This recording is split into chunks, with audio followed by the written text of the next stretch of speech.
Good Yeah. morning to all attendants. Exactly before 5 minutes of the event, please prepare the audio and video in advance so that event can run well. Assalamualaikum warahmatullahi wabarakatuh. Good morning, ladies and gentlemen. It is honor to welcome all attendants to the 2021 World Class Professor Workshop Program with the theme of Joint Supervisor and Academic Exchange. First, I would like to introduce myself. My name is Christina Simanjuntak, and I will host you at our FGD today. And now, please join me to welcome our special guest, who will act as keynote speaker today. Welcome to the Honorable Professor Dr. Yatima Binti Alias as the keynote speaker from the University Malaya. Welcome to the Honorable Dr. Suryati Paiman as WCP from the University of Putra Malaysia. Welcome to Honorable Professor Dr. Manihar Situmorang from Medan State University. Welcome to Honorable Dr. Gigi Ferry Sandra, PhD as the keynote speaker from University of Trisakti. Welcome to Honorable Mr. Exxon Siburian, PhD as Chief Executive of WCP 2021 from the University of North Sumatra. Further, for the squares of this agenda, we will sing our national anthem. Ladies and gentlemen, please stand up.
Thank you very much, and please have a seat. Now we will begin the first session of our FGD today. And the first Now, dear participants, we have to move to special keynote speakers, yeah, and many students and also lecture with him, yeah.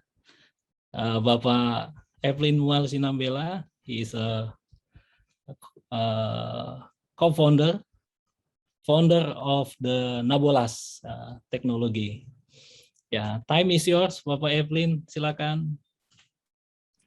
Baik, terima kasih buat panitia. Saya izin share ya.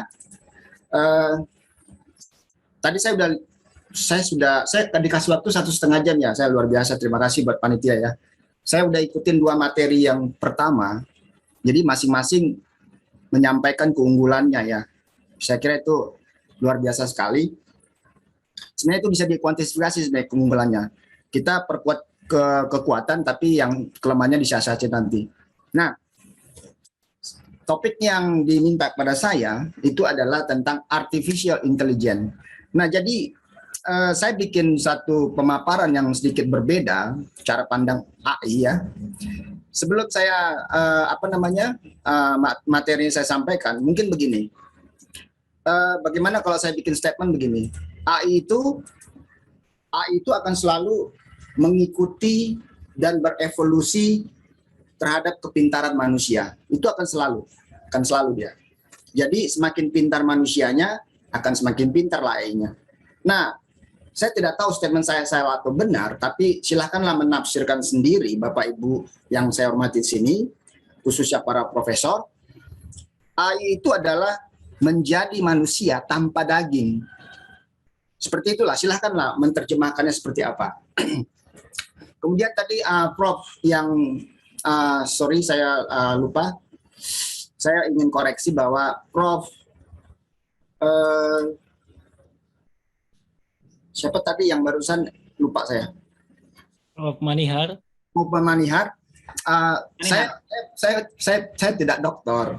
Jadi jadi sekolah saya itu hanya sampai ya gitulah, rendah saja sebenarnya sih.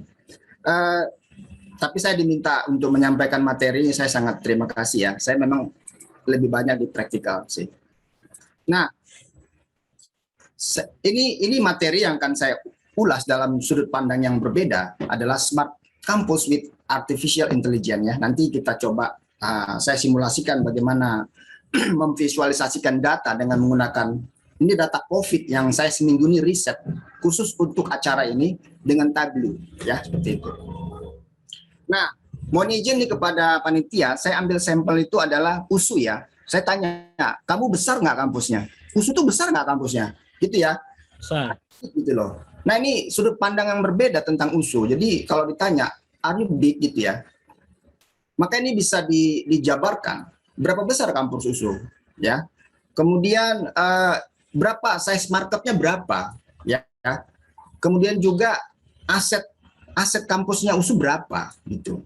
Kemudian juga berapa besar profit yang dihasilkan di kampus USU ini? Ini kan pertanyaan-pertanyaan karena gini, ya ini di slide berikutnya ya, adalah nanti akan terkait dengan artificial intelligence itu yang untuk menopang ini semua, ya seperti itu. Jadi sekarang itu sudah terjadi transformasi di dunia pendidikan itu sendiri dengan adanya machine learning, deep learning, AI seperti itu, data warehousing seperti itu ya. Business intelligence, sekarang namanya AI gitu, IoT itu bertransformasi. Jadi kalau saya jabarkan ini, koreksi jika saya salah, itu 5 komponen utama kampus itu pertama adalah harus ada siswanya dong. Siapa yang diajarin siswa? Kalau nggak ada siswanya ya nggak jalan tuh kampus, benar ya. Kemudian ada dosen di situ, ada pengajar. Siapa yang ngajarin ya dosen gitu. Kemudian apa yang diajarin? Ilmunya. Kemudian ada yang menyatukan mereka, itu adalah infrastruktur dan manajemen gitu. Nah, jadi kalau kita mau membangun suatu konsep IT, maka inilah yang harus dibangun konsep ini. Jadi sekarang itu 3 pilar utama itu adalah siswa, dosen, dan ilmu. Jadi yang 2 ini sekarang, ini sebenarnya sudah dikeluarkan ini dari komponen utama kampus. Kenapa? Lihat aja sekarang, orang bisa belajar online kok, pakai Zoom, pakai Google Meet, pakai Microsoft Teams, itu bisa orang belajar tanpa harus ke kampus, ya kan?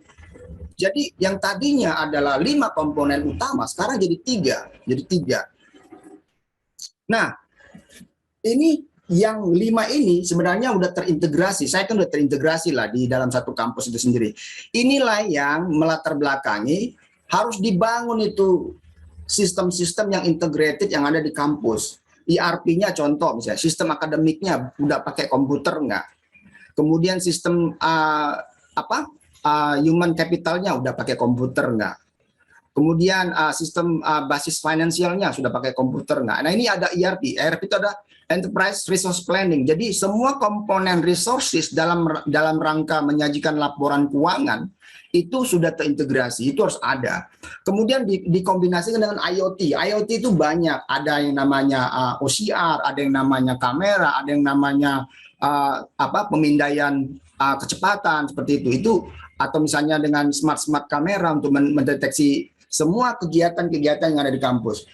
Kemudian nanti dari IoT barulah nanti keluar yang namanya big data. Setelah itu barulah bisa diwujudkan yang namanya artificial intelligence. Jadi kalau kampus USU nggak punya yang namanya sistem-sistem yang terintegrasi ini, sulit rasanya mengimplementasikan dan membangun artificial intelligence. Seperti itu ya. Jadi ya kita bisnis as usual, balik lagi kayak masa lalu ya konvensional semua. Sekarang kalau di Jakarta ini sekarang kalau mahasiswa itu beli SKS, belanja SKS itu udah seperti kayak toko online gitu.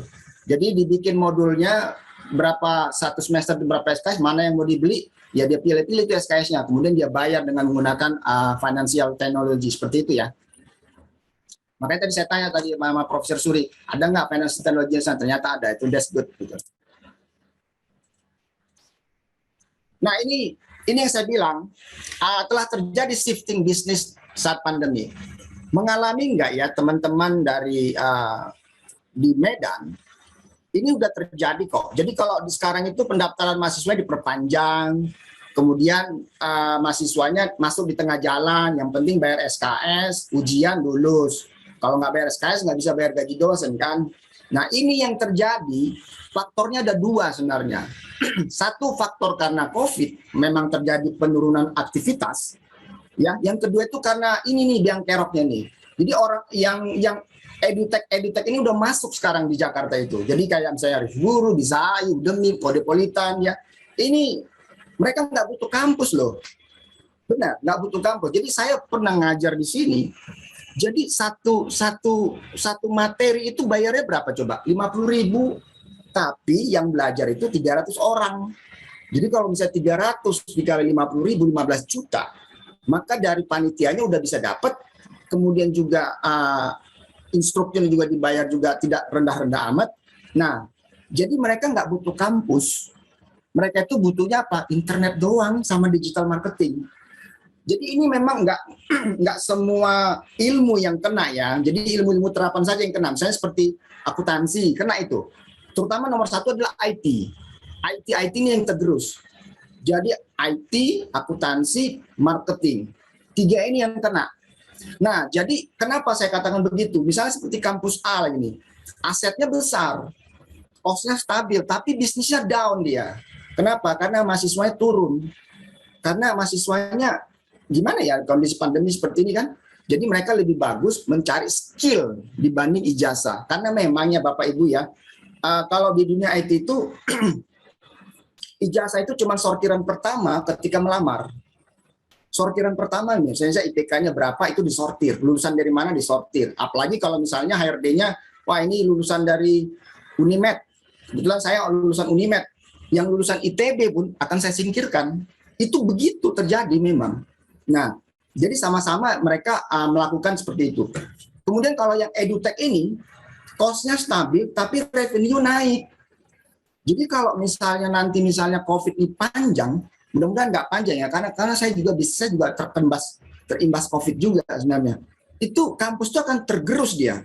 Jurusan-jurusan yang terapan tadi, yang IT, yang akuntansi, yang marketing. Mungkin kalau untuk jurusan sains nggak tergerus ya, tapi memang peminatnya juga sains nggak banyak juga yang di Jakarta ini. Jadi mereka lebih suka misalnya ngoding, merancang sistem seperti itu. Nah ini yang terjadi sekarang ini, Bapak Ibu ya. Bapak Ibu yang ada di dalam ini. Nah ini gimana ini cara kampus bisa beradaptasi supaya tidak tergerus yang namanya ini tadi startup ini ya. Ini bisa dicek lah di Instagram mereka. Itu kelas misalnya yang paling mahal itu full stack programming. Itu satu kelas itu hanya bayar itu sekitar 3 juta tapi dapat diskon dari sponsor seperti Dana, seperti Gojek dapat sponsor tuh. Nah itu bayarnya ujung-ujungnya di diskon. Kemudian juga yang belajar seperti misalnya digital marketing bayar cuma 100.000, 200.000, tapi kan langsung terapan. Nah nanti makanya tadi waktu Prof Manuel tadi presentasi langsung saya ubah tadi presentasi saya. Jadi saya ubah, kemudian saya coba masukkan kawinkan antara startup dengan kampus tadi. Jadi kalau misalnya kampus ada kendala misalnya membangun startup, kendala itu banyak ragamnya ya. Atau misalnya ada semacam keterbatasan resource dalam membangun startup, maka gampangnya begini. Ini kan kampus besar nih seperti Unimed, USU. Undang saja startupnya, kan gampang. Ya kan? Jadi undang mereka, ajak kerjasama gitu. Jadi presentasi yang sebelum tadi yang Prof tadi itu benar sebenarnya, diajak kerjasama. Tinggal nanti dipetakan di mana hak dan kewajibannya seperti itu. Nah ini yang terjadi ya sekarang ini terjadi loh, terjadi dan saya juga dibayar yang nggak mahal, yang nggak rendah juga. Tapi dengan satu materi pembelajaran online hanya bayar cuman 50.000, 50.000 2 kali pertemuan, dan dia dapat e-certificate dan skillnya pun nggak kalah dengan kampus, bahkan lebih jago dari dengan kampus. Seperti misalnya belajar Excel, dia master di bidang makro, VLOOKUP. Kalau udah main di Excel, udah jago VLOOKUP, itu udah master. Nah, di atasnya itu ada lagi, namanya SQL analis. Seperti itu ya. Nah, next. Jadi, apa yang harus dilakukan oleh kampus, konsekuensinya adalah memang harus dilakukan digitalisasi, Bapak Ibu.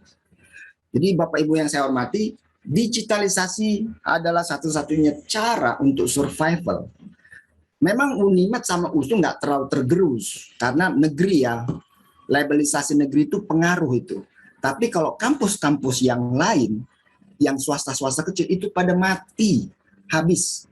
Nah, kalau ini nggak dilakukan evolusi dari sekarang, maka edutech tadi akan lama-lama menggerogotin tuh, digerogotin. Ujung-ujungnya apa? Nah, ini saya cuma cerita begini. Dulu BINUS tuh nggak ada apa-apanya loh, serius. Tapi BINUS itulah kampus yang menurut saya paling sukses dalam bisnis. Menurut saya kenapa? Memang jago yang foundernya itu dalam menjalankan bisnis pendidikan tadi, ya. Dan mereka sekarang itu sudah sangat eksklusif sekali. Mau yang namanya membawa alumninya untuk kerja di perusahaan-perusahaan besar itu gampang sekali. Seperti begini aja sama mereka. USU bisa nggak seperti itu? Unimed bisa nggak? Menurut saya belum bisa. Jadi kalau di Pulau Jawa ini petarungnya itu masih UTB, UGM, ya kampus-kampus besar lah ya. Kecuali kalau HRD-nya lulusan USU pasti akan ambil USU. Seperti itu. Nah, jadi bagaimana caranya? Ya USU juga sama Unimed nggak mau kalah dong. Gimana caranya? Undang saja startupnya. Jadi saya sangat, kemarin kan rektor bilang bangun teknopark kecil-kecilannya. Mungkin program digitalisasi ini mungkin bisa jadi proyek pertama dalam membuat blueprint seperti apa itu digitalisasi yang memang bisa dilakukan di kampus masing-masing. Bikin teknoparknya, kemudian bikin inkubatornya, kemudian undang itu modal venturanya. Bang Sumut kan bisa diundang. Kemudian juga di Jakarta itu lagi banyak ini sekarang startup ventura masuk tuh dari Eropa untuk mendanai yang namanya fintech yang sifatnya tuh layanan finansial. Jadi kayak transfer remiten, transfer TKI kayak gitu. Karena main aman mereka. Lagi banyak sekarang. Itu bisa lending sekitar $1 juta, $2 juta seperti itu. Nah, ini harus dibangun nih Bapak Ibu nih, ya. Kemudian integrasi antar platform. Saya yakin lah pasti di kampus itu udah punya yang namanya sistem informasi manajemen yang paling lama ya. Seperti misalnya sistem informasi akademik gitu ya, registrasi mahasiswa. Ya, mungkin selama ini dengan gaya desktop orang datang ya kan, registrasi. Sekarang kan sudah online. Kemudian diintegrasikan supaya terjadi pembayaran yang online, dikerjasamakan. Kemudian dibangun platform big datanya. Barulah nanti masuk AI-nya. Nah, jadi begitu cara kerja AI. Ini harus ada dulu nih database operasionalnya supaya AI-nya bisa dikasih yang namanya training data gitu loh. Sehingga nanti kalau misalnya kita masukin data, dia bisa memprediksi kira-kira ini orang namanya siapa, bisa seperti itu, ya. Kemudian masuk ke e-commerce-nya pendidikan Bapak Ibu. Harus masuk di sini. Kemudian ini saya bilang tadi bangun partner dengan edutech-nya. Nah, ini ada satu tadi saya rubah, kemudian saya telepon teman saya bilang, kamu bisa nggak bantu ini? Karena mereka punya cerita yang sukses. Jadi asaskill.com ini mereka punya sistem namanya robot hiring Bapak Ibu. Nah, ini tolong untuk detailnya nanti bisa disampaikan, nanti kita lihat websitenya. Tapi konsepnya begini, kan kalau kampus kan setelah lulus mahasiswanya kan suruh ngelamar gitu ya, ngelamar ke perusahaan-perusahaan. Berarti konsekuensinya bisa diterima, bisa ditolak dong. Ya kan, itu wajar aja gitu loh, bisa diterima bisa tolak. Nah, kalau berterima minta gaji berapa, kalau ditolak ya sudah, nggak usah pundungan, lamar lagi aja. Kan banyak tuh di JobsDB, di Jobstreet, lamar saja gitu ya. Nah, si asas skill ini dia punya perbedaan tuh begini. Jadi dia kerjasama dengan si kampus supaya lulusan ini bisa diterima di perusahaan-perusahaan seperti Telkom, Telkomsel, dan mereka punya cerita sukses di situ. Kenapa caranya? Mereka benar-benar menyiapkan lulusan ini dengan cara dites skillnya. Memang sekarang ini mereka masih fokus di lulusan-lulusan IT. Karena memang IT itu belanja pemainnya paling bagus sekarang. Jadi orang IT itu lagi dicari sekarang. Orang IT itu lagi dicari sekarang. Nah, mereka itu menyalurkan ke perusahaan-perusahaan yang bonavitas tadi, itu dengan cara mereka mengetes yang namanya lulusan tadi dengan robot hiring mereka di asaskill.com ini. Nah, ini bisa dipakai sebenarnya. Makanya saya bilang, kalau kampus ada kendala membangun yang namanya startup untuk meningkatkan kualitas lulusannya, undang saja mereka. Kan ujung-ujungnya sebenarnya kan bisnis gitu loh.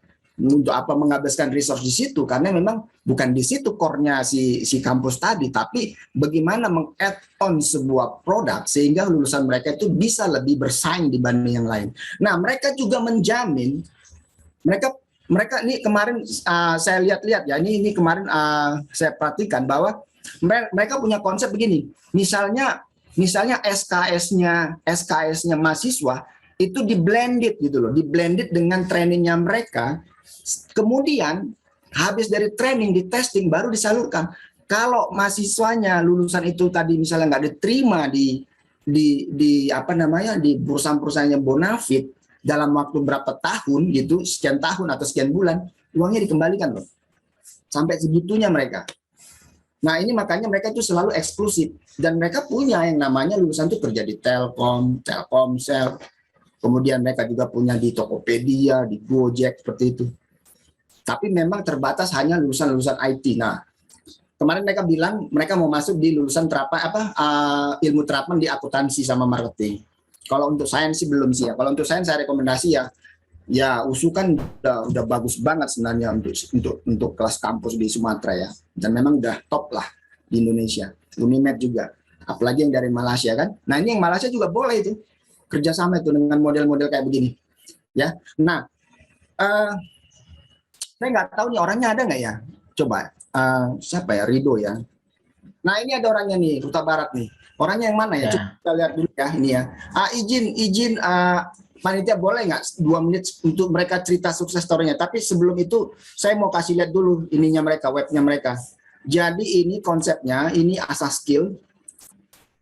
Asas skill itu pokoknya intinya kampus duduk manis saja. Mereka yang kerja, kemudian mereka yang testing, mereka yang menyalurkan lulusannya, ya sudah. Nanti ada hitung-hitungannya seperti itu. Nah, ini coba Pak Rido, suksesnya asas skill ini yang dalam menyalurkan alumni seperti apa ya? Mungkin izin moderator 2 menit barangkali. Silakan. Ya, terima kasih Bapak Ibu. Saya sendiri ex-dosen, saya S3, S1-nya ITB, S2 Coventry Inggris, S3-nya di ITS. Saya S1-nya berarah ke software, informatika, tapi S2, S3-nya hardware semua. Dan S2 saya ada yang arah ke bisnis, jadi sebenarnya itu kayak MBA tapi untuk telekomunikasi. Nah, saya lanjut. Kalau success story, tadi sudah disebut, tapi saya sedikit ulang. Jadi lulusan asas skill ini ada yang di Telkom, sampai sekarang masih, karena udah lulus probation. Ada yang di perusahaan, saya sampai ini, ada sampai perusahaan yang di join dengan Jepang gitu ya, dan kerja mereka beragam. Ada yang bukan semi programmer seperti QA, dulu dia di BNPT, BTPN. Sekarang di MII, Mitra Integrasi Informatika, cukup terkenal, perusahaan cukup terkenal. Lalu itu tadi yang semi programmer. Nah, yang programmer itu beragam. Ada yang menjadi front end programmer, ada yang menjadi back end, itu tadi di perusahaan yang koalisi dengan Jepang, ada yang data engineer atau data scientist. Saya sampai lupa perusahaan mereka apa aja sekarang. Nah, kira-kira gitu sih ininya, success story-nya. Nah, mungkin saya tambah sedikit aja ya dalam waktu 2 menit ini ya, yang hal yang mungkin relevan bagi Bapak Ibu nih. Saya boleh share screen sebentar saja? Silakan Pak. Boleh, ini saya stop dulu ya. Ya, sebentar aja ini. Nah, jadi saya walaupun tidak buat kampus aktual, saya buat kampus virtual. Nah, berbekal dosen dan apa itu, saya buat hal-hal seperti ini ya. Di kurikulumnya saya udah buat. Gitu. Dan ini bisa di-adjust, jadi kayak semester 7, 8 itu kan sudah diboleh apa ya, dengan kampus Merdeka itu boleh di luar kampus kan. Nah ini walaupun saya sebut semester 1, 2, 3, 4, tapi ini bisa di-pack, ya bisa dipadatkan untuk menjadi kayak menjadi 1 semester gitu, atau 1,5 semester. Nah lalu khusus untuk apa, itu saya gini kan sudah kerjasama ya dengan beberapa perusahaan, misalkan dengan Telkom mereka kasih tahu jadi ekspektasi mereka apa, jadi saya sesuaikan. Dan makanya ada yang lulus. Nah, tapi itu kan itu dengan non kampus ya. Nah, untuk kampus saya bisa adjust, misalkan saya bantu juga itu apa ya, kasih ide mengenai tugas akhirnya. Yang sering terjadi kan mahasiswa tuh nggak tahu apa yang dia inikan, apa yang mau dia kerjakan. Dan lalu sorry ini saya sebagai ex dosen juga, kadang dosen juga akan kasih ekspektasi yang berlebihan tentang tugas akhir. Nah, saya di sini bisa jadi pengantara antara dosen dan mahasiswa. Jadi saya berpengalaman lah luluskan mahasiswa tuh nggak ada yang di bawah di atas 1 tahun tuh nggak ada. Karena saya selalu bisa takar ya apa yang doable gitu dalam waktu. Kebanyakan 1 semester kalau lulusnya. Jadi itu, dan itu treatment khusus untuk kampus. Paling yang diminta yang require adalah persediaan kampus inilah bagi kue lah. Jadi perusahaan yang kerjasama, misalkan bisa asas skill atau apa gitu ya, harus dapat duit juga kan. Jadi sebagian duit, saya pikir sih uang kuliah mahasiswa bisalah dialihkan situ. Nah, kalau soal harga, saya pikir dengan tadi itu ya, harga yang tertera itu sebenarnya comparable kok, masih masuk kalau kita banding dengan kampus-kampus mahal di bidang IT yang saya sendiri udah sering sering interview segala macam. Kebanyakan nggak sangat hebat juga sih, cuma sedikit yang hebat gitu. Gitu sih. Saya pikir itu dulu. Baik. Terima kasih Pak Rido. Itu jadi bisa diopsi ya, jadi bawa startupnya dalam kampus seperti itu supaya apa? Supaya bisa mengelaborasi seperti apa yang dilakukan oleh BINUS. BINUS itu sejawatnya itu dengan Gunadarma Pancasila, BINUS Pancasila Gunadarma. Nah itu dia itu satu lahir dia, tapi yang besar sekarang itu adalah BINUS. Sekarang itu BINUS itu sampai sekolah yang paling kecil pun TK, di bawah TK ada mereka jago, dan itu mereka kurikulum mereka itu ke Cambridge loh, sekolah-sekolah internasionalnya loh, luar biasa memang ya. Oke, itu untuk pertimbangan saja Bapak Ibu. Nah oke, kita kembali ke yang AI tadi. Ini buat adik-adik mahasiswa ya, ingin tahu kan AI itu seperti apa sih cara kerjanya kan. Jadi kami pun dengan susah payah pun membangun AI juga di robot Athena kami. Jadi semua parameter itu kami polakan. Jadi ada pola di situ ya. Jadi kalau cara kerja itu pertama adalah dia collecting, dia mengumpulkan ya. Jadi AI itu bisa mengumpulkan semua data yang ada di dalam internal maupun eksternal. Jadi big data itu bukan seperti Excel ya. Ini terminologinya dibedain, bukan seperti Excel, seperti ketik-ketikan Word, tidak. Big data itu semua tentang data atribut alam semesta ini. Semuanya, mau gambar kayak, mau video kayak, mau potongan-potongan gambar, potongan-potongan video, mau tulisan, mau angka, mau binary, mau string, semuanya datanya dikolek sama dia ya. Jadi AI itu akan mengumpulkan semua data eksternal dan disalin ke dalam database big data. Nah, database big data itu hanya mereka yang tahu di mana ditaruh tuh big datanya. Kami menggunakan big data yang namanya, ini nanti akan saya bawakan nanti presentasi berikutnya kalau masih dikasih kesempatan, itu namanya Google Firebase. Jadi big datanya itu langsung infrastruktur Google kami lakukan. Kami bayar saja, pokoknya setiap kali hit kami bayar gitu loh. Jadi kami nggak dipusingkan lagi dari sisi scalability atau misalnya dari sisi security. Tapi semuanya ya kalau mau nembus si Google ya tembus aja silahkan. Jadi kami nggak usah pusing-pusing lagi di situ. Yang penting ada transaksi kami bayar seperti itu ya. Kemudian AI akan menarik semua data inputan dari website, inputan user, dan disimpan ke tabel-tabel transaksionalnya mereka. Jadi gitu. Caranya begitu, cara kerja AI pertama. Yang kedua adalah dia membuat modeling. Dimodelin sama dia. Nah, AI itu akan sangat banyak membuat modelingnya ya. Mulai dari perilaku objek, subjek, kemudian disimpan ke dalam table dimension namanya. Dimensi-dimensi itu disimpan sama dia. Nah, inilah yang membuat si AI itu bisa kerja. Nanti saya akan contohkan nanti bagaimana AI yang mungkin yang bikin kita pusing nanti sampai sekarang ini ya. Kemudian membuat sangat banyak kriteria data dan disimpan dalam tabel parameter. Jadi data itu dikawinkan tuh table dimension, kemudian di parsing ke tabel parameternya. Kemudian AI itu bisa thinking. Nah itu seperti manusia saya bilang. Jadi AI itu akan mengikuti evolusi kepintaran manusia. Ya kalau manusia tambah pintar ya tambah pintar lainnya. Yang satu mikir pakai daging, yang satu mikir pakai listrik. Gitu aja sih sebenarnya. Jadi kemudian dia bisa berpikir negatif dan positif loh dia. Jadi kalau ada yang mengatakan, wah itu nggak bijaksana, nggak wise, belum tentu loh. Bagaimana? Menurut saya dia paling bijaksana. Dari 100 pilihan, dia bisa memilih satu langkah. Dan langkah itu benar-benar sangat sangat pas, sangat tepat gitu loh. Kemudian AI akan berpikir buat mapping antara tabel-tabel yang dikumpulin tadi. Kemudian dia bikin simulasi tuh, simulasi, dibikinnya sama dia simulasi. Jadi simulasi itu ya proses data learning itu yang di machine learning itu berproses. Saya juga nggak ngerti gimana cara prosesnya. Kemudian dia bisa acting, ya. Jadi dia acting. Jadi AI itu tanpa kita sadarin dia melakukan keputusan. Dia sendiri yang mengeksekusi, melakukan keputusan. Jadi AI akan menjalankan settingan script secara otomatis. Jadi AI itu bukan harus kita perintahkan ya kamu lakukan, kamu tidak. Enggak.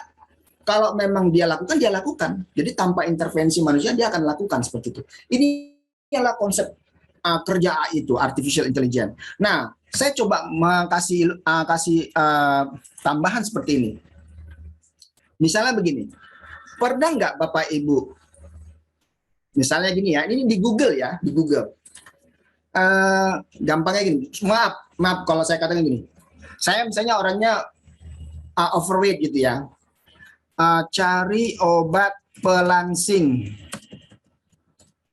tubuh di, ya ini pelangsing badan gitu ya, di Kota Medan. Saya enter, jeger. Nah keluarlah produk-produk ini kan, produk-produk ini keluar nih, tapi saya nggak beli loh. Nah, tiba-tiba besoknya masuk email penawaran produk pelangsing. Di email kita masuk, di handphone juga masuk tuh. Ini apaan gitu kan? Kemudian bingung kan, ini dari mana handphone saya ya, atau dari mana email saya? Masuk dia, AI itu masuk di situ. Ini kerjanya si AI nih yang bikin orang pusing gitu. Tapi AI juga membuat orang nyaman. Apa? Google Maps. Google Maps bisa mendeteksi mana jalan yang lancar, mana yang tidak. Kita kan nyaman Google Maps. Ya, itu jadi ada pro kontra di situ ya. Nah, kemudian kita lanjut, ini contoh-contoh AI. Jadi saya salah satu mentoring di Batak Startup ya. Jadi seperti misalnya drone ini, nah disinilah perlu kampus tadi meriset supaya produk-produk itu juga dilengkapi dengan AI. Jadi kalau dengan drone, dia bisa memantau lokasi pertanian, dia bisa tahu nih, oh ini udah bisa dipanen nih. Kenapa? Karena dia ukur ketinggiannya, dia ukur warna, dia ukur ketinggian, dia ukur nih. Kemudian drone juga bisa menyemprotkan tanaman-tanaman yang memang perlu disemprotkan. Jadi bisa pantau dia mana yang kira-kira yang perlu disemprotin. Nah, ini kerja AI di sini, ya. Kemudian yang paling pertama pasti Google Maps, ya. Itu Google Maps pastilah. Yang kedua adalah OCR. Jadi di kampus ini bisa dibangun sebenarnya. Jadi kalau ada kamera, kemudian di kampus itu kan ada database mahasiswa. Kemudian kamera tadi ditangkap, ya. Orang itu ditangkap OCR, itu kemudian ada Google yang namanya InPages, itu bisa membandingkan iris data. Dia bisa bandingkan nih data-data yang ada di wajah ini, oh ternyata yang lewat tadi di sini namanya si ini gitu. Nah, ini AI di sini. Ya, ini sering lah di film-film kan sering nih begini, yang kayak ya itulah film-film action di Amerika. Kemudian ini yang lagi ramai itu ya ini di Australia. Jadi di kerbau-kerbau ini dipasang yang namanya alat alat untuk melacak suhu. Jadi kalau di jurusan peternakan itu kan biasanya kalau mamalia begini, dia ketika makan dia muntahin lagi itu suhunya turun ya. Tapi kalau misalnya dia makan lagi mama biak suhunya naik. Nah, itu dibikin polanya di data science-nya. Jadi orang-orang Australia tadi sangat terbantu ini. Dia bisa pantau kesehatan sapi-sapi mereka karena ya kita bisa tahu lah kalau sapi-sapi di Australia itu jualannya itu sapinya 1 ton, ya kan 2 ton, beda sama kita sapinya ya masih 100 kilo aja udah dijual kan, kalau sana tidak gitu. Jadi ini sangat membantu lah seperti itu. Kemudian yang sekarang Tesla ya, Tesla itu AI-nya dia bisa mendeteksi benturan, dia bisa mendeteksi jarak, dia bisa mendeteksi sinar, bahkan sinar yang masuk pun dia bisa deteksi ini sinar dari mana gitu loh. Dia bisa deteksinya ini seperti ini. Ini mobil listrik itu semuanya udah bisa dikatakan hampir 100% AI. Jadi memang ada kontrol manual di sini ketika misalnya memang mau dilakukan setiran secara manual, tapi tanpa orang menyetir pun hanya duduk-duduk saja, ya berarti mobilnya bisa jalan lah kira-kira. Dan memang sampai sekarang ada yang sukses, ada juga berita tabrakan, tapi kita ngelihat intinya ya rate dari kesuksesannya cukup tinggi yang Tesla ini. Seperti itu. Itu presentasi saya, tapi saya coba kasih ini ya untuk adik-adik mahasiswa. Jadi kemarin setiap kali saya presentasi memang kalau bisa ada demo tentang teknologi ya seperti itu. Nah, kemarin itu saya sudah siapin sebenarnya data yang mahasiswa, tapi karena datanya kurang seram, makanya saya riset datanya ya data COVID. Ini sebenarnya data itu sudah ada sebenarnya data mahasiswa saya riset sebenarnya. Data mahasiswa ini sudah saya riset, tapi saya ganti akhirnya saya ambil data COVID. Jadi data COVID itu kayak begini data COVID yang saya dapat ya. Wait ya, nah ini. Jadi maksud saya adalah dengan saya menunjukkan visualisasi data ini, kampus-kampus itu harusnya sudah bisa membangun yang namanya dashboard monitoring untuk melihat performance ya, misalnya seperti dashboard sistem akademik, berapa orang sih mahasiswanya yang S1, S2, S3, berapa orang perbandingan antara pengajar S3 dengan S1, itu sebenarnya sudah harus dibangun, tapi saya nggak tahu ya kalau di sini di kampus-kampus yang swasta yang besar-besar di sini itu mereka sudah bangun yang dashboard seperti itu. Nah, ini data COVID. Data COVID itu saya ambil dari kawal COVID, itu datanya lumayan banyak harus di cleansing ya. Seperti ini ada kasus harian segala macam ya. Nah, jadi ini data harus saya cleansing supaya bisa membuat yang namanya itu tadi big data. Jadi harus saya cleansing. Ini pekerjaan konsultan yang kerjaannya itu begadang-begadang nih Bapak Ibu semuanya ya. Begadang-begadang. Nah, sekarang data ini akan saya tampilkan dalam bentuk dashboard. Inilah yang akan men-trigger nanti kampus bisa membangun dashboardnya versi kampusnya masing-masing seperti itu ya. Sistem akademik, kemudian sistem keuangan, berapa sih uang yang ada di kampus saat ini? Nah, itu bisa lah seperti itu. Nah, ini datanya seperti ini, kemudian saya cleansing itu dengan menggunakan Skrip ini jadi kalau adik-adik mahasiswa mau seorang data analis atau data science harus jago yang begini-begini, bikin skrip ya. Ini bikin skrip ini memang terbang sih sebenarnya sih. Jadi tapi bisa dipelajarin lah, orang lain bisa, kenapa adik-adik mahasiswa nggak bisa seperti itu. Nah kalau kita lihat datanya, inilah datanya yang sudah stabil, artinya sudah bersih seperti itu. Inilah datanya, ya. Ini datanya, kalau kita lihat datanya, sudah bersih dia. Hasil cleansingan saya. Jadi data ini akan kita tampilkan dengan menggunakan Tableau, ya, dengan menggunakan Tableau. Nah Tableau ini yang sangat memang mahal ya lisensinya, tapi sangat populer dan powerful untuk memvisualisasikan data ini ke layar. Ya, ini Tableau dipakai di perusahaan-perusahaan yang 500 Fortune. Di Indonesia itu pakai itu BUMN kelas besar, ya. Itu bisa dikatakan hitungan jari lah, atau hitungan banyak lah ya, bukan hitungan jari lagi. Karena perusahaan-perusahaan yang omsetnya sudah di atas 1 triliun biasanya mampu membeli lisensi untuk Tableau ini. Nah, seperti apa datanya? Begini, coba saya punya big data yang ada di SQL. Kemudian ini akan saya tampilkan ke dalam Tableau. Tableau-nya apa? Ini tablunya. Ini tablunya ya. Misalnya begini. Yang pertama adalah saya lakukan yang namanya koneksi dulu. Saya connect ke SQL ya. Ini banyak sekali nih koneksinya. Jadi kalau kampus tuh punya database MySQL bisa, PDF bisa, text file bisa, apa aja bisa ya. Bisa dia connect-nya. Saya connect ke yang namanya Microsoft SQL ya, seperti ini. Saya connect ya, ini ada lokal, ada option ya. Ini sudah saya setting ya. Ini saya sign in. Nah, udah connect di database-nya. Sekarang saya akan panggil database-nya, itu ada big data. Ya, ini ada big data, saya panggil database-nya. Kemudian kalau kita panggil database, maka akan terlihat data-datanya. Ini data-datanya ya, seperti ini. Oke. Nah, datanya mana? Ini datanya, ya seperti itu. Kemudian kita mau bikin dashboard, katakanlah misalnya, nah ini saya panggil di sini datanya ya, seperti ini. Ini saya ini dulu, sebentar supaya nggak ribet ya. Oke. Nah, kemudian dari data-data di sini, misalnya saya masuk yang namanya, saya ketik di sini misalnya gini, maps,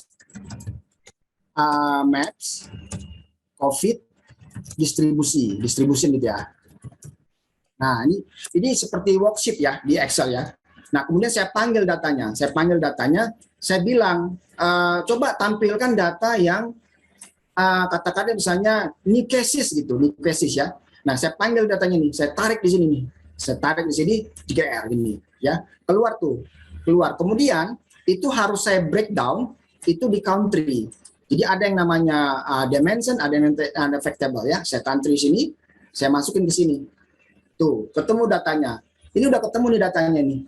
Kemudian udah ketemu datanya, kemudian saya bisa sortir di sini, saya filter ya, saya filter di sini. Ya, saya mau pilih data mana yang mau ditampilkan, data mana yang mau tinggal diklik-klik aja seperti itu ya. Nah, kemudian saya mau visualisasikan ini dalam bentuk maps ya.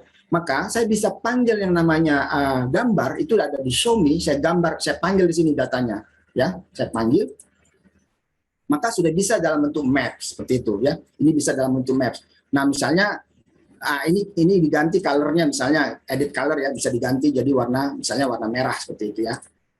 Seperti ini. Nah, sudah warna merah. Berarti ini sudah dapat satu nih, ya sudah dapat satu seperti itu ya. Nah, misalnya kita bagi lagi, misalnya katakanlah misalnya new cases gitu ya, new cases atau daily new cases. Saya panggil di sini. Nah, itu saya panggil datanya adalah pertama saya panggil dulu datanya new cases, saya taruh di sini nih. Saya taruh di sini ya. Saya taruh di sini, kemudian saya panggil yang namanya location-nya ya. Saya panggil location-nya, saya taruh di sini, misalnya di sini. Nah, udah dapat nih datanya. Nah, nanti kalau kita bikin graph, saya sudah selesaikan sebenarnya nih. Ini bisa kita panggil-panggil nih Bapak Ibu, semuanya bisa kita panggil.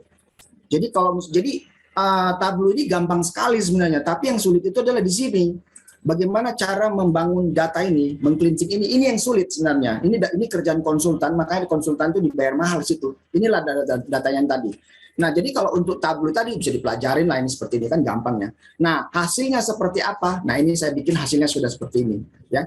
Jadi di kampus-kampus, kalau kita misalnya mau presentasi, misalnya datang pejabat seperti itu ya, kita presentasi aja. Misalnya seperti ini nih. Nah, saya presentasi nih, saya presentasikan misalnya data COVID, saya bilang, gimana sih COVID di Indonesia? Nah, ini tahun 2020 sih dari kawal COVID yang titik ORG tadi ya. Misalnya daerah Medan misalnya gitu, berapa sih Medan ini COVID-nya? Nah, dia langsung tahu tuh Medan tuh, berarti daily case-nya 39.000, death-nya segini, ya kan? Bisa ketahuan tuh grafiknya tuh. Misalnya daerah yang paling banyak, misalnya Jawa Barat, kita klik di sini. Ini kan satu klik dia langsung berubah tuh. Jawa Barat berarti segini, ya death-nya segini. Nah, ini grafik-grafik ini sudah bisa sebenarnya harusnya dibangun di kampus untuk memetakan yang namanya sistem informasi akademik yang ada di kampus. Bikinlah seperti ini akan menjadi hack catching dan ini akan nantinya akan berkembang menjadi artificial intelligence. Kira-kira itu dulu Bapak Ibu, saya silakan kepada panitia, silakan barangkali kalau ada pertanyaan silakan. Oke, baik. Terima kasih Pak Evin. Apakah masih ada ini materi yang mau disampaikan atau ngasih kesempatan dulu? Kasih kesempatan buat bertanya. Silakan, partisipan sejauh presentasi yang disampaikan Pak Evelyn. Ada pertanyaan dari adik-adik mahasiswa atau Bapak Ibu dosen? Silakan.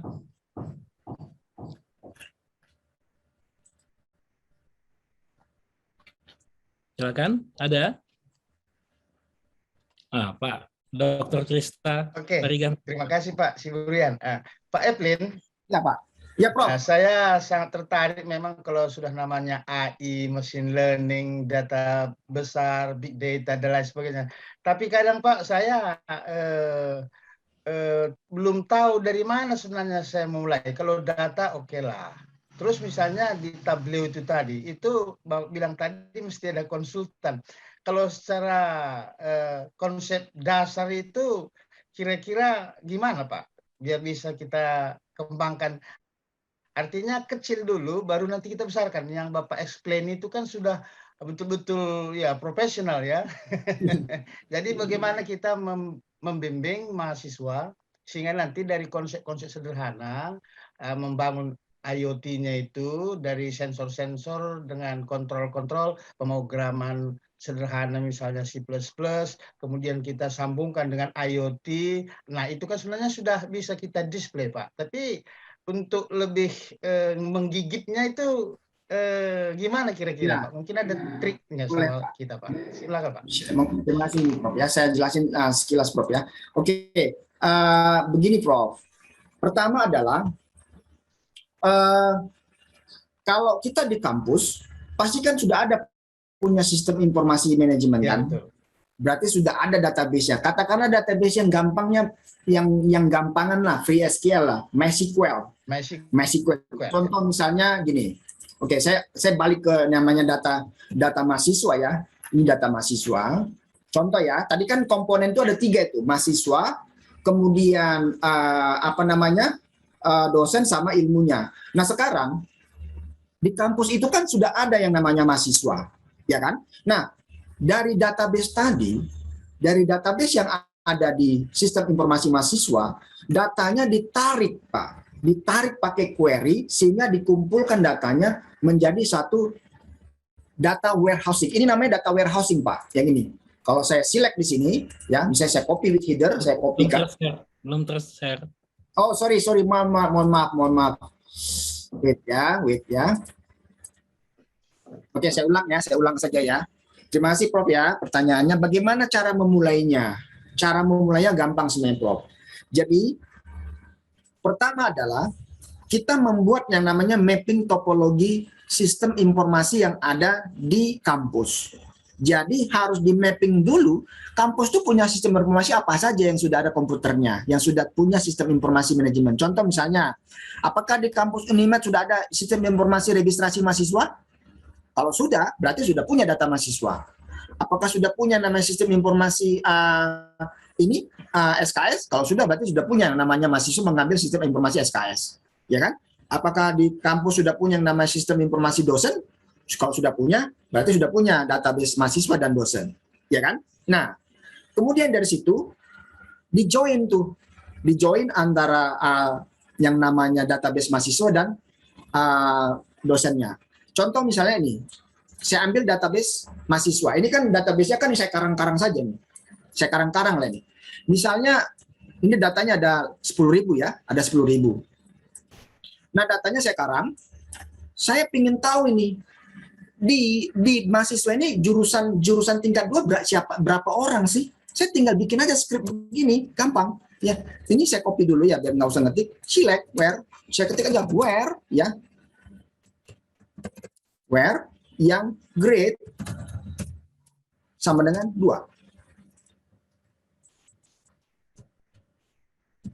Main-main di sini datanya, Prof. Jadi kita sudah punya data yang tingkat 2 itu ada 7.000 orang. Nah, informasi apa yang dibutuhkan, itulah yang di-mapping seorang konsultan internal yang ada di Unimed. Oh, ternyata rektor ingin tahu, saya ingin tahu mahasiswa saya yang jurusan sains itu ada berapa orang sih? Nah, itu yang di-mapping, Prof. Setelah itu di-mapping, ambil datanya, ditarik, masukin ke dalam big data. Nah, dari big data, kalau udah terkumpul nanti ini, terkumpul semua datanya, baru bisa dimainkan yang namanya tablo ini. Tablunya. Jadi selama ini pasti kalau misalnya mau ngasih laporan pasti di printnya, di print kan. Nah jadi sudah tidak perlu lagi di print, langsung main total begini. Kenapa? Karena datanya sudah ada. Yang ini misalnya seperti distribution nih, atau misalnya daily case, ini sudah ada ini, sudah ada datanya.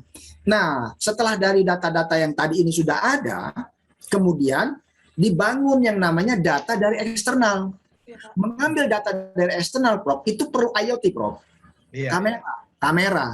Kamera tadi yang dulu saya presentasikan di data science pakai yang namanya Orange, itu kan bisa diekstrak tuh datanya. Iya. Nah, diekstrak kemudian dipepet lagi datanya ke dalam struktur data. Yang ini namanya data yang berstruktur. Datanya berstruktur, diekstrak lagi nih. Kemudian setelah itu dibikin lagi query-nya, smart query begini. Smart query, kemudian itu ditampilkan lagi ke dashboard. Sehingga kalau misalnya rektor bilang, Pak, berapa sekarang uang kita di kas? Itu Pak, itunya uangnya ada di dashboard. Uangnya ada 1 miliar sekian-sekian. Kan nggak perlu nelpon lagi orang-orang keuangan, berapa uang kita, ya kan? Rektor mungkin nggak nanya lah sampai sejauh itu. Paling dia nanya, sekarang gimana mahasiswa kita, ramai nggak yang daftar? Tuh Pak, oh ternyata ramai gitu loh. Nah, kalau yang model-model begini, Prof, bisa ditampilkan di kampus-kampus Medan, itu pasti kampus naik kelas, Prof.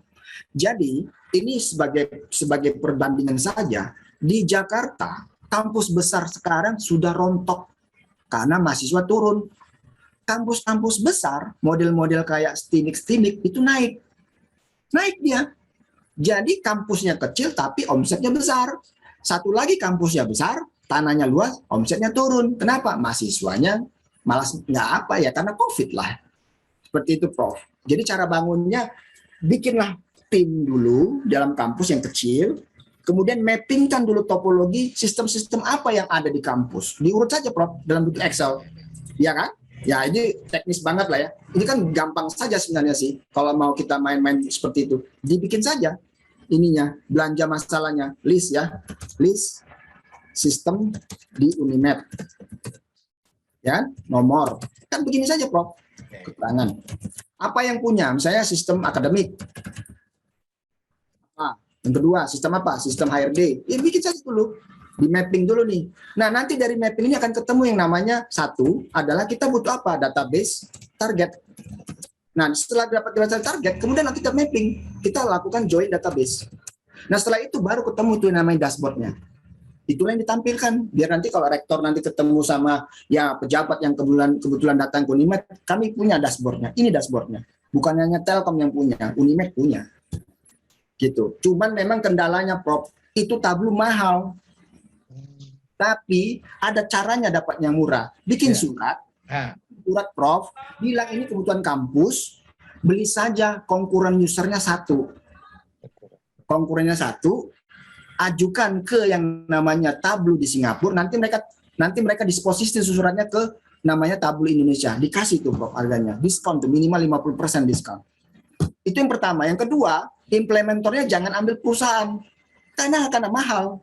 Seperti saya misalnya dulu, saya konsultan beginian, per Mendesnya itu $1.000, ke sayanya nggak segitu, paling ke saya paling 10%, nggak nyampe, sisanya di mana? Diambil sama perusahaan.